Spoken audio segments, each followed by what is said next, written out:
Welcome to Face Forward, the inspiring change podcast on all things internal communications, engagement, leadership and change. Today I'm really excited to be joined by Michael Killeen, who's the MD of the CX company. And it's interesting, I was at a briefing, and we'll get Michael to tell us a little bit more about the CX company in a while, but I was at a briefing recently, or a debriefing I guess, where they were talking and Michael was presenting the results of their 2017 Ireland Customer Experience Report. And what struck me in that was that a number of the things that Michael touched on that we'll perhaps review as we go through this podcast were very, very specifically related to people and how we manage our people and how we lead our people and the impact that that can have on our customers and on the experience that they have when they interact with our businesses. It also struck me that having come from the granddaddy of customer service in the last podcast in episode 5, which is available on iTunes, a cheap plug, coming from that with Fergal Quinn, who of course is the granddad of customer service, then it might be interesting to build on that today with Michael. So, Michael, good afternoon. Good afternoon. Thanks for having me. It's a pleasure. Lovely to be here. Let's maybe start off by giving you the usual easy kick-off question. Tell us a little bit about yourself, about where you've come from and about the CX company. I started my career in the early 80s in the States. I was very lucky. I landed a really interesting job with General Electric in the Midwest. And I spent a number of years in my early days in the whole customer experience space. So this has been going on for many, many years. I was also lucky to work with some really cool American brands. I would have worked with Harley Davidson, FAO Schwarz, Hilton, American Airlines. So I really got engaged in that whole kind of customer space, particularly in the loyalty territory. I came back in the early 90s and I set up a company called Dialogue. And we had noted, certainly in the last number of years, that marketing wasn't really being taken as seriously as it once used to be. So we looked to re-engineer our business and we focused on the whole CX, because I always had that link to CX and I was keeping an eye on what was happening in the customer experience world, and it was just booming again. And you know, customer experience is now the fastest growing business discipline. So we were like, okay, let's get in there. And we decided to move into that space with a piece of thought leadership, which is the annual CXI report, where we interview approximately 40,000 Irish consumers each year. Wow. And determine which Irish brands. We cover about 170 brands across about 10 sectors. And we asked the consumers to kind of rank these brands across a range of different kind of emotional customer experience values. And that's really what brought us into this territory. And we set up the CX company is a year old. You know, we've been doing some very interesting work and talking to some very interesting people. So we're learning every single day, which is really exciting again. You know, it's been quiet over the last number of years in that marketing space. And it's always been our goal to kind of be in a space where we can get respect, you know, for the work that we're doing, and CX is driving that for us right now, which is great. Okay, interesting. And I know that having looked at the report and having been at the debrief, that in the top 10, and you can feel free to plug in a while where people can get the report from, Michael, but at the moment in the top 10 you've got brands like the credit unions, you've got Lush, An Post, which as a previous chairman, Fergal Quinn would be pleased to see. You've got Amazon, Boots, Parcel Motel, of which I'm a user and I think it's a fantastic service, Netflix, M&S, all up there, and brands that you would kind of expect to see there in many ways. And at the other end of the spectrum then, right toward the bottom of the list, the AA, Irish Life Health, Phone Watch, Insomnia, Prepay Power. What is it that sets those top ones, those top 10, apart from the ones that are lower down the list? Yeah, it's a brilliant question. We've done a lot of work to kind of really unearth the insights around that. I think when we first ran this report, I was very surprised. We had the credit union in number 1. That wouldn't be a huge surprise to you coming from your background in the financial sector, service sector. I think they seem to expect that. But for most of us, that was a huge surprise. You had An Post in there, which was also a tremendous surprise. And in the early days, there were no digital brands in our top 10. And I think what it was telling us in year 1, and the report's been going for 4 years now, it was basically that the Irish consumer had a real appetite for the human touch. You've heard me talk to you in the past about, you'd go into a bank and you get an interview, you go into the credit union, you get a hug, that type of thing. Or with the post office, it was, here is a monolith of a business that is very much ingrained in the Irish culture. And very old school. Absolutely. And why are they a CX champion in Ireland? Somebody in that organisation knocks on your door every single day, and they don't sell you anything. Yeah. There's huge implications around that type of relationship in terms of trust, etc.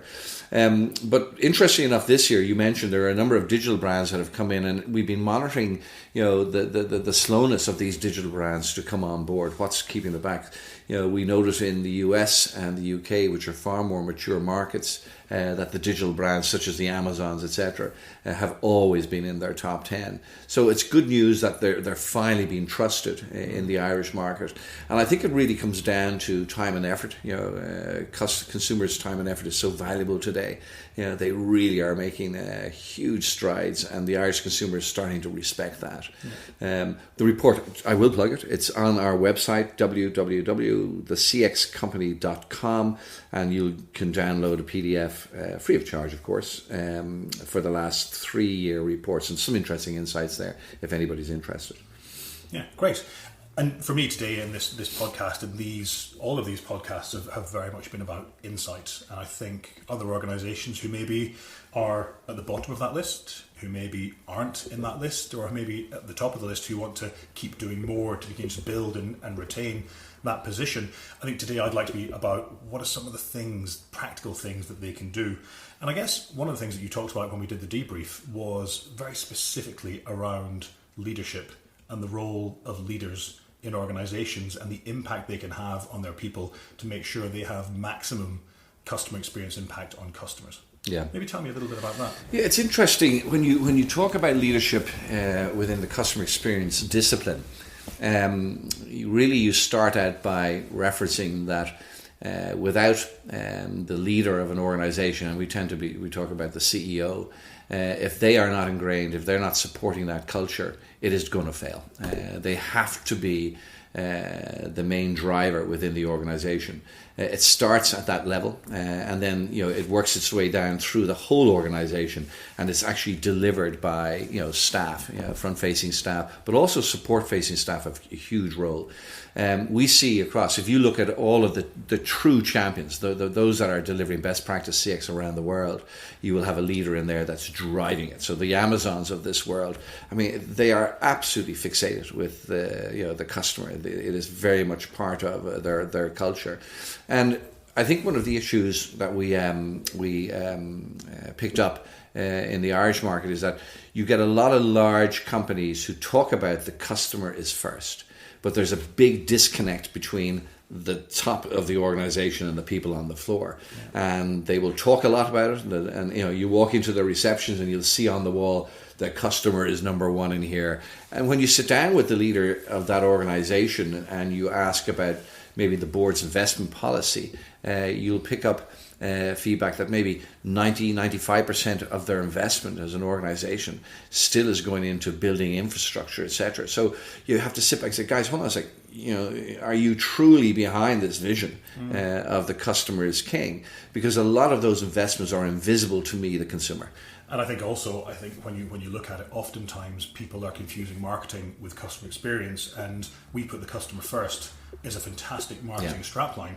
But if you don't back that up, then you lose integrity and you lose the trust of your customers. And I know from having seen some survey results recently from an internal staff survey in a financial organisation that whilst that's the talk they talk, it's not the talk they walk, because what happens is process, procedure, red tape and culture all get in the way of them actually delivering that. Yeah, and it comes up time and time again. We have people questioning us and they'll say, Mike, what are the key issues in terms of driving that? And you're right, the biggest blockers are going to be, particularly in larger organizations, will be the internal politics. One of the questions that we're always asked is who should lead CX within an organization, we would support the global insight, which is the CEO needs to be driving it. However, who's going to actually deliver that is always a good question. And our view is that it needs to be led by a separate independent CX department. And that department's role, that person's job in essence, that director of CX, is to work with all of the other departments within the organization. Cut through the silos. Absolutely, and getting them to work. And funny enough, we even see it that in certain cases, you're better off hiring somebody from the outside to come in with a fresh blank piece of paper, because it's very hard for an individual who's currently in that organization. They may come from a marketing department, they may come from a sales department or a HR department. They will always bring that bias to those discussions and the baggage of Absolutely. the organization. Yeah, so people would say, well, look, we got to get this thing up and running very quickly. You're nearly better waiting, because CX is a long-term journey. So going externally may slow things down initially, but you'll get a really independent person coming on board, and that would certainly be our approach. The smaller your company is, you have less of those issues. And generally, the CEO is now delivering the work himself, and because he or she are on the front line. Absolutely. So it works. But certainly, from a culture perspective, the only way the CX program is going to get traction is per the CEO is in charge. And in fact, there's a lovely study out at the moment which is basically follow the money, and it basically says that CEOs today, they're under such pressure to deliver quarterly figures. So the champion companies in the world, if you take somebody like Amazon, they were never expected to make money. So they had that time frame where making profit was not key on their agenda. It was just growth. Now, to be fair, they have delivered, I think, 10 in a row quarters of small profit. But they are seen as a champion because they didn't have those pressures. There's many companies in the same boat that are now ignoring the concerns around delivering profit on a quarter basis, and they're saying to their shareholders, guys, if you're in this to get profit each month, go somewhere else, because we're taking a long-term vision and approach to how we're doing things, and that's starting to pay off. And it's interesting that it's Jeff Bezos that has that 13th chair at the table in his boardroom, which is the customer, and there's nobody sitting in it, but it's just to have that voice in the room. Well, what would the customer think about that if the customer was sitting there? Yeah. It's an interesting take on it, isn't it? No, it is, and it really works. We've used similar strategies with different corps in our experience. And when you start a meeting with what's in this for the customer, and you finish that meeting to say, have we addressed what was in it for the customer, it has such impact. It really is, because it's very easy to start a conversation wearing your customer's shoes, but to maintain the conversation, for more than 10 minutes, it's hard. Yeah. So constantly referring back to that. That's it. I love their approach of the empty chair in the room. It's a great approach. Yeah, it's nice. When you did the debrief a couple of months ago in the concert hall, you talked about a number of things that organisations needed to be doing in 2018 to really bring customer experience to life in their organisation. And I noticed there were 8 that you talked about, and 5 were particularly specific to people-related issues in organisations, or leadership or culture-related issues. Yeah. And I wanted to just explore those each for a few minutes. And I've actually written a blog post on this previously with a picture of Richard Branson and about not putting your customer first. Because he came from there. That was a place that he came from, and he almost coined that phrase of it should be staff first, not customer first. Probably pretty unconventionally, and probably pretty unfashionably for a large CEO, I would think, to say something like that. But that was one of the 5 things that you had in the list. No, I totally agree. And it's funny, we've worked with Richard and we've worked with his team in the UK. And I remember they shared with me his vision, which is about 40 years old now, funny enough. And when you read it today, it's like, oh my God, they really got it. I think Richard Branson is probably one of the greatest consumer champions on the planet. We never had that in Ireland. We had Fergal and his work with Quinnsworth, but that model changed so dramatically that the customer kind of fell backward. And I always refer to companies like Aer Lingus. They were real champions to the Irish consumer, particularly when you were abroad, getting on that plane. You felt that you were home before you even left the foreign airport. But their model changed, and they kind of pulled away from that. What I like about the Virgin approach is they do genuinely support that initiative, that staff are king, and this is something that really hit us about 5 years ago. Hence us moving away from the kind of the customer is king into the staff member is king. Ultimately, you cannot deliver CX excellence if your staff aren't happy. That's what it boils down to. And there's this lovely line which is basically happy staff equals happy customer equals happy business. And I would even add to that equals happy shareholders. And it's really important to understand the other two, the last two. We all understand that, if you go in and there's somebody smiling at you, you'll smile back as a consumer. It's just a wonderful position to be in. But that has an impact positively on the business. And they can now invest more and more in that whole happiness within that organization. And if you have shareholders, they're very, very quick to support. So take, for instance, our friends Amazon. I mean, they have been getting so much support from their shareholders that they're able to do things that you would never dream of. If that was the opposite, they would be nowhere close. So back to the very basics, you just look at that happy staff. And I know that one of the big challenges we have in Ireland is that we hire staff, really good people. When I say we, I'm talking about companies across all sectors. And we spend far too much time training them. And in essence, what we do is we train their own personalities out of them. And if you look at some of the larger banks, for instance, or telcos or utilities, what they're doing, they're investing a lot of money is to be less robotic in their response. I walk into retail stores every single day. It's part of my life now, going in. And even then, you get a sense that, we have failed miserably in the retail space, where you won't even get any eye contact from people on the floor. And then you go to the UK, or the American market would be the one we'd all giggle about, have a nice day type of approach. But they are brilliant in allowing you and affording you to have a really remarkable shopping experience. When you shop in America, you're going to enjoy yourself. Yeah. Are there many shops in Ireland that you would have the same experience? I've had really good shopping experiences in places like Tiger. I know Gillian, she's been a fantastic advocate of hiring the right people. But what they do amazingly and have done is they've hired some of the most bizarre personalities you'll meet. I remember going in there one day and being greeted by a guy with blue hair and studs down his nose and the big tattoo on his neck. And I just loved him because he was himself. Yeah. I love going into that store. And he was really representative of Tiger and look at what they sell. Yeah. It's random, mad stuff. Yeah. So you kind of need somebody like that to authentically sell that. Absolutely. But they could easily train the heck out of them so that he loses his own personality.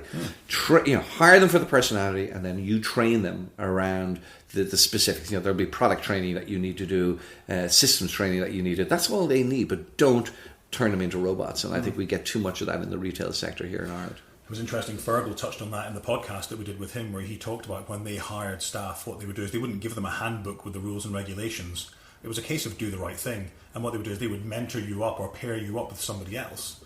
And when I challenged him and said, and that person's going to show this person what to do, he said, no, they're not there to show them what to do. The person that's joining the organisation is there to watch. Because in theory, the person that they're watching should just be doing the right thing. And they learn from watching. Yeah. And they learn, and they're able to still bring their personality, but they're able to see what we do. They're able to see how we deal with customers, how we walk and we pick up a piece of rubbish off the floor and put it in the bin, not because it's in our objectives or because the store manager told us to do that, but because it's just the right thing to do. It goes back to that. I always talk about really super companies. They give a damn. Yeah. They really give a damn. And there's that great line, which is there's very little traffic along the extra mile. Yeah. And when we talk about this is the customer journey. people who really give a damn, they tend to want to work for companies that care about their customers. And in fact, if you look at the number one brand in the UK last year was First Direct, and they're hiring all of their staff now from the caring industry, nurses, absolutely. And so here are all these kids coming out of after doing a nursing degree, and now they're working in a bank, and they're loving that. And then you have there are companies in the US, Zappos, for example, they've moved to Vegas, the biggest hospitality center in the world. That's because they can find staff there that understand that. Yeah. So again, you're right, trying to find people who genuinely give a damn about their customers' experience, it's always going to pay dividends. And two things that spring to mind. One is that Zappos have been so successful at creating customer service culture and customer excellence culture that they've now started a customer service excellence school. That's right, yes. That you can go to and learn the Zappos way, in inverted commas, for customer excellence. So they've now branched out into teaching other organisations how to do what they've done, what they've achieved. I was flying to Edinburgh for the Easter weekend, and we had a bag. We checked in for some, I don't know why. We checked in a bag. We paid the €25 each way, and we checked in the bag. Anyway, we went up. We weighed the bag on the self-service machine. The ticket didn't come out. We tried it again. The ticket didn't come out again. A guy came over, very pleasant chap, came over, having a problem. Yeah, we are. Ticket won't come out. He said, "Oh, I'm really sorry. You can't check the bag in now at another machine because technically the bag is kind of on the plane. So you can't. If you checked it in again, it would be 2 bags. So I'm going to have to check you in at the desk over here. Can you just come to my colleague?" And there's a girl there, probably in her early 20s, maybe, checking in. Didn't even look up. Tapping away, tapping away, tapping away. Puts a label on the bag. And like you, I travelled a bit, and I saw that the code on the bag was CGN. And I went, that's very odd, because that's not Edinburgh, because Edinburgh is EDI. CGN. And in my head I'm going, perhaps that's just a code for a different process in the airport, because I don't know what I'm doing and she plainly does. So I was deferring to her superior knowledge. And I said to her, this bag's definitely going to Edinburgh, is it? She went, yes, without looking up. We walked away with the baggage tag then, and my wife said, did you see it? That said CGN. I said, yeah, I noticed that as well. And I looked up on my phone, and lo and behold, CGN is Cologne. And that's where our bag was about to be going. Oh my God. Because she hadn't bothered to look at the tag, to listen to my concern, to do something with it, to wonder, he might just know what he's talking about. Yeah. She just hadn't bothered. So anyway, we traipsed back to the desk, supervisor, show her the tag, and she suddenly, the face told her 1,000 stories that yes, our bag was indeed going to Cologne.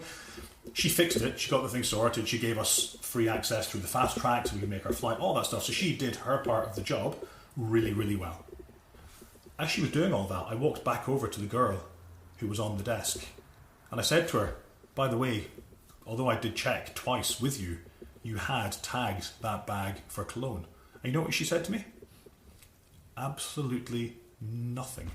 She didn't look up. She didn't look at me.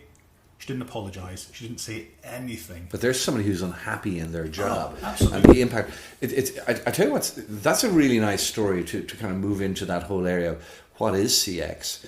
One of the big issues out there right now is that people don't truly understand what customer experience is. We mix it up hugely with customer service, and they are a night and day.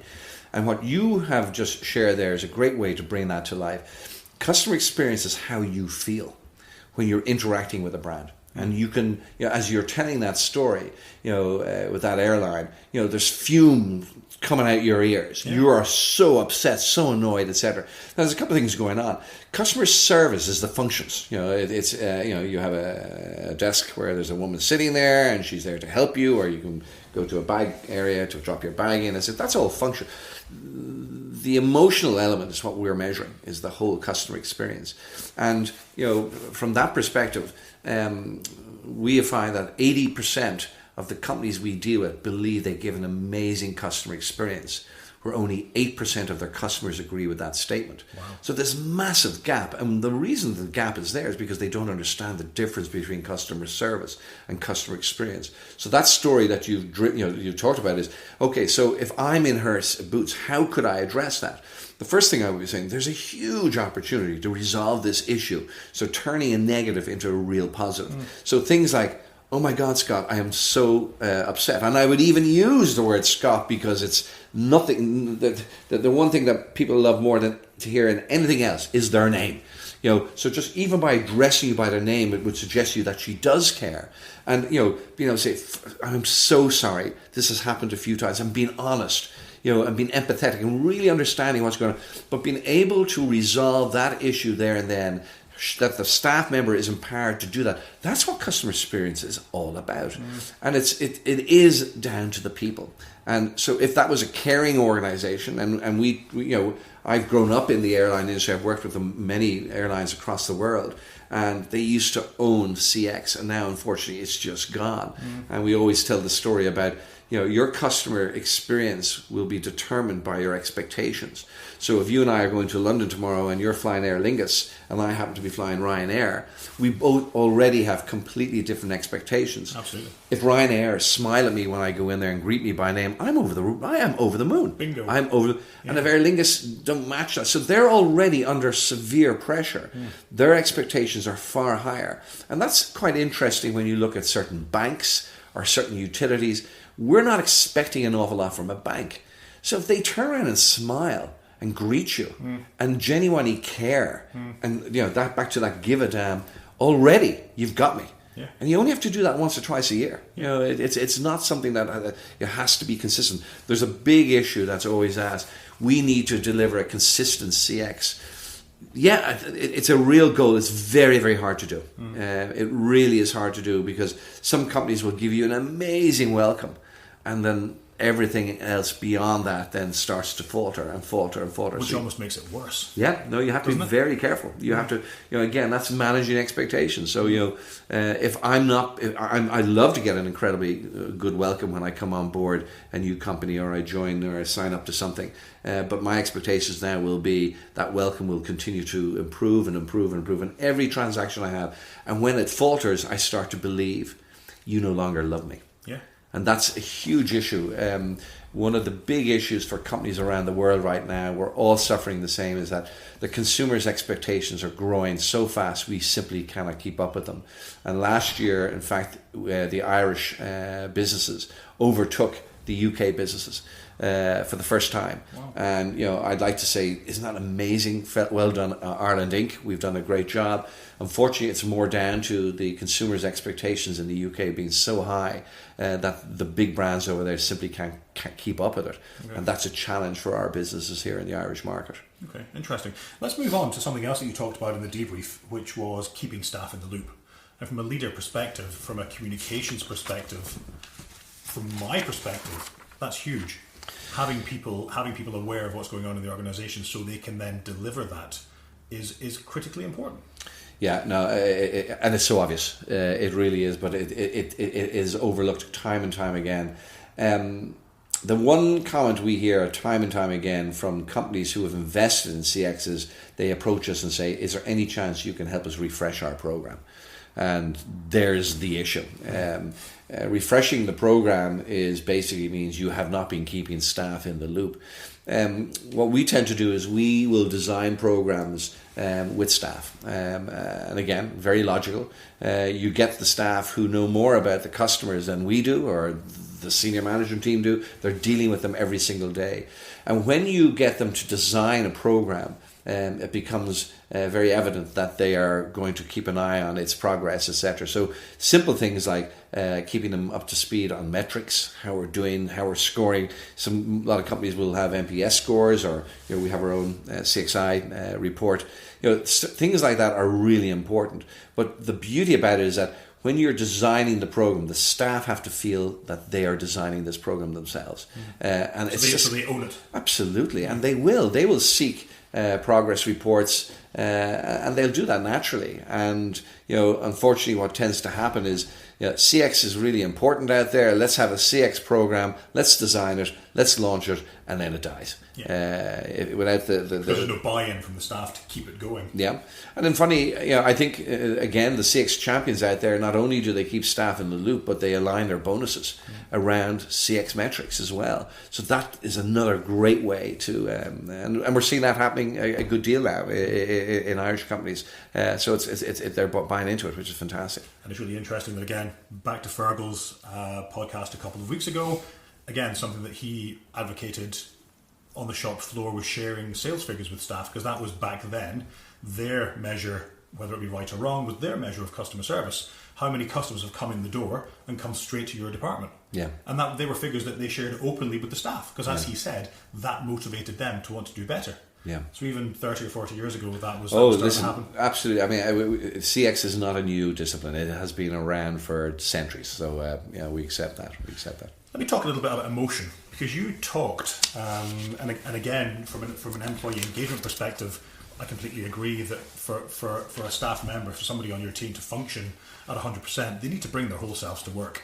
And that means bringing some emotion. That means bringing some of themselves. And I wonder what was born out of the study on that. Emotions is a very difficult one to manage. We track a whole range of emotions in how we score certain brands out there. We have a framework that includes personalization, and that really is the emotion of knowing me, really making me feel like I'm important to you as time and effort, understanding that my time is critical, resolution when something goes wrong, fix it. So these are critical areas, and it's what I love about customer experience. It is so simple. It really is. This is I remember when the advent of websites, etc., came on board, and we were charging ahead with all that stuff.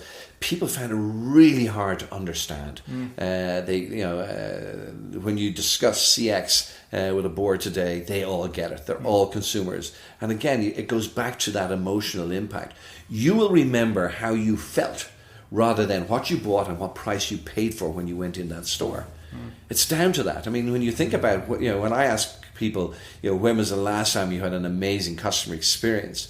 Particularly in Ireland, it goes, oh yeah, that's a great question. Let me tell you. And they go, well, actually, I can't think of one now, but I'll tell you a lousy experience. And we fall into that whole negativity side of things because, that's what you remember going out of a store. You mentioned you didn't even get eye contact in that communique with a lady across the desk, on travel. Travel is stressful enough. Yeah. And the successful companies recognize that when you're in an airport, your emotions are already stirring. You've got 2 kids on your side. Now they're just raised. 3, I beg your pardon. 3 kids, even worse. I mean, that's your emotions are just getting higher and higher. I mean, so really good companies get into your shoes and they understand what's going on in your life right now, and they're able to adapt and address that. But emotions are absolutely critical to delivering great success. Yeah. Let me one final question, just in terms of time. One question I like to ask to all people that come on the podcast, and given the career journey you've been on and where you've come from the States through Dialogue and then into the CX company, what's the one piece of leadership advice that you know now that you would give to your 20-year-old self, particularly in relation to customer experience? I think it comes down to respect. It really does. I mean, in my own business, we have always been about earning respect by doing incredibly good work. Not to be too fixated with profit. I think if you take that culture, that concept into business, I worked for one of the greatest leaders on the planet, Jack Welch, and Jack managed GE through fear. He was an incredible guy because he raised their value by over 10,000% in the time that he was in there, predominantly true. But everything was done through fear. And I think, you look at some of the really great leaders today, they are willing, they are risk takers. You have to be brave. You really have to be brave to win in the customer experience, because it is a long-term approach. And that requires respect. And the respect is down to respecting your customers, but ultimately respecting the people who work with you. It goes back to unhappy staff, unprofitable company. It's that simple. And I look at some of the large players in our market today and still getting away with murder, and their staff just not being happy. Now, you can, if I'm listening to this, I go, well, what about Ryanair? An incredibly successful and profitable organization. wouldn't be the greatest in the world of having happy staff would be, I suppose, a general consensus. Particularly those in the air, they're not treated brilliantly, but yet they turn over incredible numbers. And for me, I think what Ryanair have always done, even from a marketing perspective, they were always very, very honest with their customers and said, if you're flying with us, this is what you expect. Yeah. This is what you'll get. Yeah, and so they make up for their lack of love for staff by being incredibly upfront in terms of sharing, this is what you're going to get. So from that perspective, they've done very well. But I do believe they are going to have to change that. They have acquired a significant number of new aircraft. They're going to have to bring the business passenger in to fill those aircraft, and they will have to do that by delivering great CX. It's an easy model. Their